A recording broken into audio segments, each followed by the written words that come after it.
I'm going to show you a fascinating game played today in the FIDE World Rapid Teams event in Germany, in the city of Düsseldorf. And it's a game between absolute two top stars. With the white pieces, 2 times World Championship finalist Jan Nepomniachtchi playing against 7 times Russian champion Peter Svidler. Another reason you want to see this game is because it's a crushing victory in only 22 moves with your favorite opening of the King's Gambit. Let's have a look together, and also before we do that, make sure to subscribe to the channel if you're interested in learning more about such attacking games. Let's have a look. Jan Nepomniachtchi starts the game with one e4, e5, and after the move f4, this is the King's Gambit. This is an opening. Jan Nepomniachtchi is the leading expert. He really knows how to play it, and he's one of the very few top players who still plays it, but it's leading to very exciting games, open games, potential piece sacrifices. First things first, black can take the pawn, of course. E takes f4, and before black gets a chance to bring out the queen to attack the king with check, it's knight f3 to prevent that move. Very good developing move by white. And well, black has various ways of dealing with this opening. You can try to protect the pawn, you can try to strike back in the center with the move d5. A lot has been said already about this opening, but Svidler played the move knight e7. This is a very modest way of developing, and it's quite a sensible move, but it's a bit passive, because at the moment the bishop from f8 cannot be developed, which means that the black king has to stay a bit longer in the center. White goes for the move d4. 2 fantastic pawns in the center. White is ready to regain the pawn on f4, so black plays the move d5. That's a good move. If white is going to take, then you do recapture with a knight, and that knight would be excellently placed on d5, supporting the pawn on f4. So white usually first develops its knight to c3, but Jan goes for the move bishop d3, also quite a reasonable move. And well, here, if you take on e4, the bishop recaptures. The bishop is excellently placed in that case. And I think if black goes knight g6, both sides can be quite satisfied with an open position. They are both ready to complete their development. But instead, Svidler doesn't take the pawn on e4. He wants to open up the center immediately with the move c5. And it's an interesting move, but frankly, I would have given priority of moving that knight away from e7. So there are various options now. There's a huge tension in the center with these pawns. If you take on d5, then the knight comes to d5, and that's exactly what black wants, so that the bishop can be released. So that's not what you want to do. Another possibility is to take on c5, but after d takes e4, bishop takes e4, the queens are going to be exchanged, and that's not how you want to play the King's Gambit. You play the King's Gambit with the intention of going for rapid development and try to build up an attack as quickly as you can. So knight c3 was played, and that's a move I like much better. So white has already developed 3 minor pieces. He's ready to castle kingside, and black still needs to find a way to get a bishop out and bring its king into safety. So black takes on d4, white recaptures, and now d takes e4 was played, so that the bishop is under threat, and you would expect white to recapture with the bishop. Once again, the bishop is nicely placed here. The queen protects the knight, but hey, wait a second. Nepo goes for knight takes e4. The knight on d4 is hanging, but it cannot really be taken, because if you do so, it's bishop b5 with a discovered check. White wins the queen. So therefore, black moves its knight away to g6, opening up the path for the bishop on f8. And now things are going to heat up very, very soon. It's a remarkable position. But white played here not a developing move, but instead played here the move h4, guys. This is really, really interesting, with the idea to put pressure on that knight on g6. Very creative idea.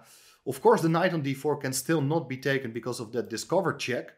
But what happens if you do take the pawn on h4, because it's protected by the queen? That is the big question. Well, I assume this didn't happen, but I assume that Nepo was planning to play here the move bishop b5 check. So there's no convenient way to stop the check apart from the move bishop to d7. And now the move queen e2. Interesting idea, guys, because after bishop takes b5, you don't recapture, but you play the move knight f6 with double check, and this is checkmate. That's a very nice mating idea. If you play the move bishop e7, well, then the knight comes to d6 with check. The bishop cannot take the knight. If you go king f8, only move. Now bishop takes f4 can be played. White is a pawn down, but look at the massive piece play by white. These pieces are excellently placed. White is about to castle queenside next. And the main reason of playing the move h4 is to deflect that knight from g6 so that you can actually take with the bishop on f4. That's the reason we start with h4 and not with anything else. What should black do? I think something like h5 to stop the march of the h-pawn comes into consideration. But then, of course, it will also be harder for black to castle kingside later on, as the pawn on h5 can become a weakness. Instead, Svidler played the move knight c6, offering the exchange of knights, which happened. Knight takes c6, b takes c6. h5 is still a possibility, but white played here queen e2. So it's the same mating threat as we have seen before. Knight f6 with a discover, double check would end the game on the spot. So black has a number of options, but starts here with the move bishop b4. I think that makes sense. The idea is that after the move c3, the bishop is ready to come back to e7, and provoking white to play the move c3 enables black to create some counterplay against the bishop on d3, which is now a little bit more vulnerable, but can also come under an attack by the knight, or maybe bishop g4 trying to deflect the queen. So that's a clever insertion, the move bishop b4. White didn't play c3, but went for the move bishop d2. Bishop takes, queen takes. So black has managed to get its bishop out. Now castled kingside, and of course white is going to castle queenside as well. This is where the game is really about to start. I should point out, by the way, that h5, which was on the agenda as well, it's not too great because of knight e5, and you're kind of forcing white to make a concession. Either allow the exchange of queens, or black can just take on d3 and weaken the structure of white. So castling queenside, is a very good move. And now knight e5 is no longer very attractive because of queen takes f4, and the rook on d1 supports the bishop on d3. After knight takes d3, rook takes d3, you do have fantastic pieces dominating the center. White will have the initiative. So after castling queenside, instead of knight to e5, bishop g4 was played, attacking the rook. You would expect the rook to move away, but Nepo has different ideas in mind and ignores the threat. This is very instructive. He played h5, attacking the knight. And if you do take the rook on d1, let me show you what happens in that case. H takes g6. You are getting a knight, and the bishop is still hanging. If you just recapture the pawn on g6, it's rook takes d1. You have two pieces for a rook. White is just much better. Black can also try to save the bishop by dropping back with the bishop to g4, but then his queen takes f4 with another threat. If the bishop goes away, then you're going to take with the rook on h7. That's why white consciously waited with the capture of the pawn on h7. You want to take with the rook to create a battery with the queen. After f takes g6, the queen is under threat, the rook is hanging. But after queen h2, white is an exchange down, but is setting up a lot of threats against the king. This is almost crushing for white. So therefore, black is not interested in grabbing the material, but rather keeps the files towards its king closed. Knight e5 on the board, and now it's queen takes f4, attacking the knight on e5. And here again, you can take the rook on d1 with the bishop, but then it's queen takes e5. Bishop is hanging. If the bishop goes away now, h6 can be played with a massive mating threat on g7. You cannot allow that pawn there. If you play f6 to stop the threat, bishop c4 check is there. King got to go to h8, then pawn takes g7. King has to recapture. And now queen g3, you're pinning the bishop on g4. If you play h5 to support the bishop, then you should not fall for the move rook takes h5 with the idea that the bishop cannot take because of the pin, as that allows the move queen d1 with checkmate. So black also has counterplay, obviously, but if you don't take the pawn on h5, but instead you play bishop e2 to intend to take on g4, or rook takes h5 anyway, white has a massive attack for just an exchange. Black's king is wide open, so that's not going to be fun, especially not against a super aggressive attacker like Nepo. So therefore bishop takes d1 cannot be recommended. But what should be done instead? Well, it's not simple. The knight is under threat. If you take on d3 with check, it's rook takes d3. You're attacking the queen. The bishop is hanging as well. And after queen c8, now a beautiful shot is knight f6 with a double attack, a knight fork on the king and bishop. If you do take, then the rook swings over to g3. This was all not played in the game. It's just an analysis, an illustrating line showing white's attacking potential, because bishop is hanging, pawn is hanging as well. If you protect with the move f5, then the queen sneaks into g5. You can give another check on f6, and after king g8, it's going to be h6, followed by queen g7 with checkmate. Beautiful way of opening up black's king side. So black had to find a way to support a knight. In hindsight, something like rook e8 is probably a sensible move to support a knight one more time. But Svidler wanted to move its queen away from the d-file as well, because there are potential discovered attacks on the queen with maybe knight f6 or bishop takes h7 later on. He played the move queen b8. This looks strange. Maybe queen c7 would have been more logical to keep the rooks connected. But okay, the queen also sets up a threat against the white queen on f4. If white continues its attack with the move h6, then it's knight takes d3 check. And on the next move, the queen on f4 will be taken. So we have to take it back. h6 is a serious mistake. But here the key move for white instead is to interfere with the knight on d6. This is a beautiful attacking idea, with the point that the knight, of course, cannot be taken.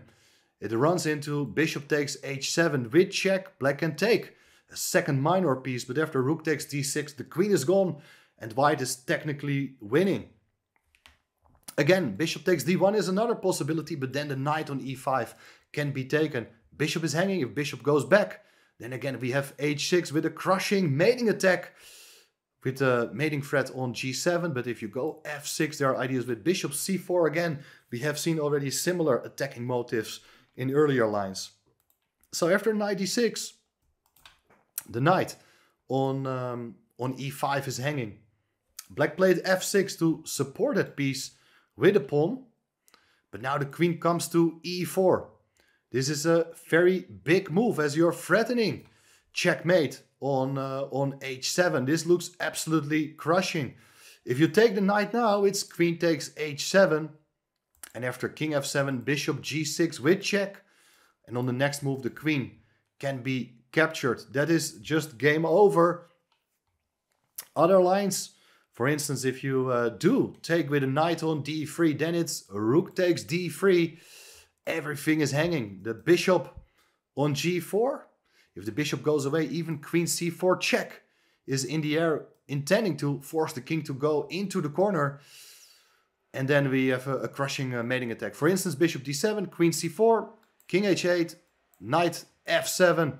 Looks like a very nice, simple line, and you are winning the exchange. Because if you don't do that, if you go for the move king to g8, can take the bishop, but knight h6 is even stronger, as it allows this beautiful smothered mate motive. All right, so a lot of attacking ideas I wanted to show you in the game. h7 is under threat, so black played the move g6, but now the h-file is getting opened. Still, the knight cannot be taken because of bishop c4. This time the bishop gives a check from a different angle. Knight takes c4, rook takes d6, knight takes d6, and at the end of the line, even the bishop on g4 is still hanging. So don't take that knight. But after h takes g6, still, we are not moving our rook away. This is how you go for the attack. Ignore your opponent's threat and create a more valuable threat yourself. Rook to h6 with the idea to take on g6. For instance, if you go king g7 to protect the pawn one more time, rook takes g6, knight takes g6, queen takes, king gotta go into the corner, and it's queen h7 with checkmate as the bishop protects the queen. There followed queen takes d6, and now various moves possible, but bishop c4 is by far the simplest move. It's a check. Now if you take the bishop rather than taking the queen on d6, which is absolutely fine, you can also just take with the queen on g6, and that is checkmate as the king can't go anywhere.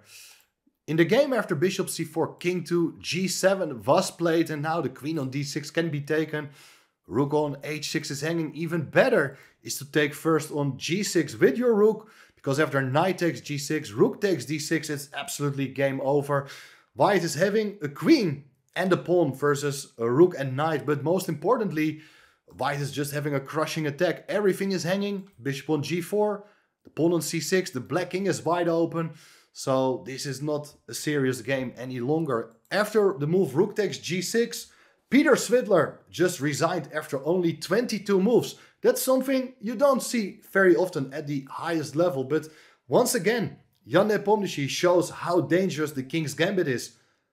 Do you agree with me? Please let me know in the chat what you think of this game. I'm curious to hear from you, your thoughts on this game. And of course, definitely in the near future, more King's Gambit ideas are going to be shown on this channel. So make sure to subscribe as well.